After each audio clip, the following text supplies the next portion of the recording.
జనాభాలో అగ్రభాగమైన యువతకు దిశానిర్దేశం చేసేందుకై, యువత సమస్యలను చర్చించి పరిష్కారం అన్వేషించేందుకై, యువత అవకాశాలు ఆకాంక్షలను సాధించేందుకై, యువతను సన్మార్గంలో సామూహిక శక్తిగా మార్చేందుకై, సురాజ్య సాధన దిశగా యువతను జాగృతం చేసేందుకై యువపథం యువపథం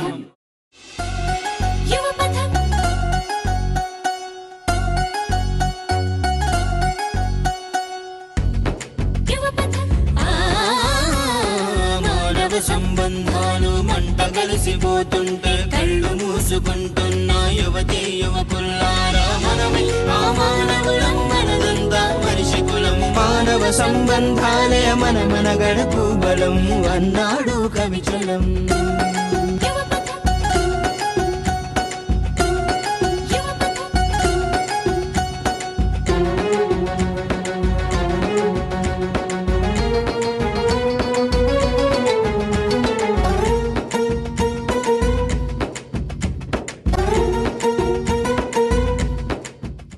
ఎక్కడన్నా మీటింగులు పెడితే బిర్యానీలు పెట్టి డబ్బులు పెట్టి ఇవన్నీ చేసి తోల్చుకొని వస్తే వచ్చే జనాలు స్వచ్ఛందంగా మీకోసం మీ సమస్యల కోసం చర్చలు చేసేదానికి స్వచ్ఛందంగా ఇంత పెద్ద జన సమీకరణ జరగడం రాజకీయాల్లో నేను ఎప్పుడూ చూడలేదు. కాబట్టి ఈ రోజు మొట్టమొదటిసారిగా క్లాప్ కొట్టాల్సింది మాకు కాదు, అనంతపురం యువతకి కొట్టాలి క్లాప్స్. ఎందుకంటే మీలో ఉన్న ఉత్సాహానికి, మీలో ఉన్న ధైర్యానికి మీరు సమాజానికే కాదు, రాష్ట్రానికే కాదు, దేశానికే ఒక ఎగ్జాంపుల్ గా తయారవుతారనే దానికి నాలో ఏ డౌట్ లేదు.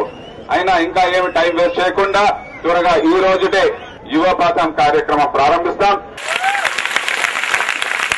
మీలో చాలా మంది ఈ పాటికి పేపర్లన్నా చూసుంటారు, టీవీలన్నా చూసుంటారు యువపథం కార్యక్రమం అంటే ఏంటో. మన రాష్ట్రంలో 8 కోట్ల మంది ఉన్నారు, మన దేశంలో 120 కోట్ల ప్రజలున్నారు. అయితే యువత దాంట్లో 25%. ఇంత అతి ఎక్కువ సంఖ్యలో యువత ఉన్న దేశం భారతదేశం. కానీ ఈ యువతకంతా కూడా ఒక సన్మార్గంలో నడిపించి వాళ్లను తీర్చిదిద్ది మంచి పౌరులుగా తయారు చేసి రాష్ట్రాభివృద్ధిని, దేశాభివృద్ధిని చేసి మీ భవిష్యత్తు కూడా బాగుండాలంటే మీ భవిష్యత్తుని మీ చేతిలోకి తీసుకోవాలి, మీ కంట్రోల్లోకి తీసుకోవాలి. కాబట్టి దానికి సంబంధించి సమస్యలు, వాటికి పరిష్కారాలు మీతోటి చర్చింపేదానికి చేపట్టిన కార్యక్రమం యువపథం. అయితే ఈ కార్యక్రమం రాజకీయాలకు అతీతంగా, పార్టీలకు, కులాలకు, మతాలకు, ప్రాంతాలకు అతీతంగా యువతను సందేశించిన కార్యక్రమం. కాబట్టి మీరందరూ వచ్చి నిర్భయంగా ఇక్కడ మాట్లాడండి. దేశ చరిత్రలోనే ఈ యువపథం అనే ఒక కార్యక్రమం కేవలం యూత్ కోసం ప్రవేశపెట్టారు. ఇది ఎంతో ఆనందించదగ్గ పరిణామం. ఈరోజు ఇంతమంది జనాలను ఇక్కడ చూస్తున్నందుకు నాకు ఎంతో ఆనందంగా ఉంది. మనం ఒక అనంతపురం జిల్లాలోనే ఇంత యువశక్తి ఉన్నందుకు నేను ఎంతో ఆనందిస్తున్నాను. అదే సమయంలో నాకు కొంచెం భయంగా కూడా ఉన్నది. ఎందుకంటే ఇంతమంది యువశక్తికి రేపు వీళ్ళంతా గ్రాడ్యుయేట్స్ అయిన తర్వాత గవర్నమెంట్ వాళ్ళకి ఉద్యోగ అవకాశాలు కల్పించగలదా అన్న సందేహం నాలో. మీరందరూ నమ్ముతున్నారా మీకు ఈ ప్రభుత్వం మీకు ఉద్యోగాలు కల్పించగలదని? మన ఉద్యోగ అవకాశాలను మనమే కల్పించుకోవాలి. ఎలా కల్పించుకోవాలంటే ఈ అసమర్థ ప్రభుత్వాన్ని కాకుండా మీ ఉద్యోగ అవకాశాలను మెరుగుపరిచే ప్రభుత్వానికి మీరు పోరాడాలి. ఒక సంఘంలాగా మీరు ఏర్పాడై మొదట మీ ఇంట్లో మీ పేరెంట్స్ కి చెప్పి, తర్వాత మీ స్నేహితులకు చెప్పి, వాళ్ళను వాళ్ళ పేరెంట్స్ కి చెప్పమని మీ ఊరిని ఉత్తేజపరిచి, మీ మండలాన్ని ఉత్తేజపరిచి, మీ జిల్లాను ఉత్తేజపరిచి, మీ రాష్ట్రాన్ని మీరు కాపాడుకోవాలి. This is the correct time to improve our state. మరి ఈ రోజు చూసుకున్నట్లయితే హైదరాబాద్ లో ప్రతి ఒక్కరూ కేవలం కోర్సులు నేర్చుకోవడానికి వస్తున్నారు. కోర్సులు నేర్చుకున్న తర్వాత ఉద్యోగ అవకాశాలని కర్ణాటకకు, చెన్నైకి వెళ్తున్నారు. ఇక్కడ మనం నేర్పించగల సత్తా మనకున్నప్పుడు ఉద్యోగాలు చెప్పించలేకపోతున్నాం. ఎందుకు? ఇక్కడ ఉన్న ప్రభుత్వం ఆ పరిశ్రమలని పక్క రాష్ట్రాలకు వెళ్ళడానికి దోహదపడుతుంది. ఇక్కడ పరిశ్రమలు పెట్టాలంటే మనకు ముఖ్యంగా ఉండవలసినది విద్యుత్ అండ్ ఆ ఇండస్ట్రీలను ఏర్పాటు చేయడానికి అనువైన వాతావరణాన్ని కల్పించగలగాలి ప్రభుత్వం. కానీ ఇప్పుడున్న ప్రభుత్వం కేవలం అవినీతికి దాసోహమైంది. మనకు వస్తున్న పరిశ్రమలని కర్ణాటకకు, తమిళనాడుకు పంపిస్తుంది. అందువల్ల మనం ఇక్కడ ఆంధ్ర రాష్ట్రంలో చదివి మనం వెళ్లి వేరే రాష్ట్రాల్లో వచ్చి పనిచేయాల్సిన దుస్థితి నెలకొన్నది. కాబట్టి యువత మేల్కోండి, మీ ప్రభుత్వాన్ని మీరు మార్చుకోండి. మనము ఇక్కడ మన రాష్ట్రంలో పనిచేస్తే ఏ ప్రభుత్వానికైనా ఆదాయం అనేది ఒక పన్నుల ద్వారానే వస్తుంది. మనము మన రాష్ట్రంలో పనిచేసి మన రాష్ట్రంలో ఉంటే మన రాష్ట్రానికి పన్ను కడతాము, మన రాష్ట్రం అభివృద్ధి చెందుతుంది. యువతకు ఇప్పుడున్న అతిపెద్ద సమస్య నిరుద్యోగ సమస్య. మనము చదువుకున్నా, డిగ్రీలు వచ్చినా, ఇంకా ఉన్నత చదువులు చదువుకున్నా మనకు సరైన ఉద్యోగాలు వచ్చే అవకాశాలు లేవు. ఎందుకంటే మంచి ఉద్యోగాలన్నీ కూడా మన రాష్ట్రానికి కాకుండా ఇతర రాష్ట్రాలకు తరలిపోతున్నాయి. ప్రతి ఒక్క స్టూడెంట్ చాలా మంది చాలా విధాలుగా ఇంజనీరింగ్ అయితేనేమి, ఎంబీబీఎస్ అయితేనేమి చాలా రకంగా చదువుతున్నారు. కానీ వాళ్ళ ఆర్థిక పరిస్థితుల వల్ల కూడా చదవలేకపోతున్నారు.